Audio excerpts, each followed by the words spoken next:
خودت ماشینتو ضد سرقت کنی.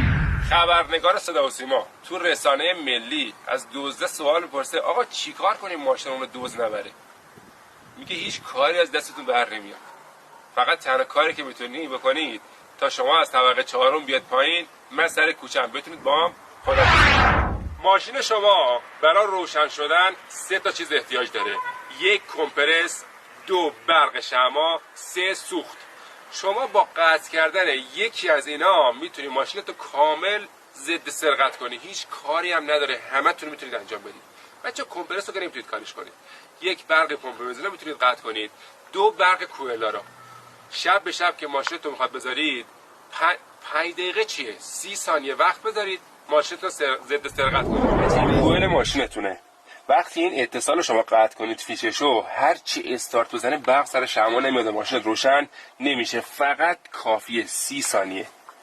این فیش کوئل درارید، فیش کوئل نصار برقرار میشه و به خاطر اینکه کسی متوجه نشه این فیشو سر جاش میذارید، ولی جا نمیزنید که اتصال برقرار بشه، همینطوری سر جاش میزنید. عمرن دیگه کسی بفهمه که این فیش قطع. صبح هم که خواست بری سر کار یه فشار بهش میدید تموم شد رفت به کارش.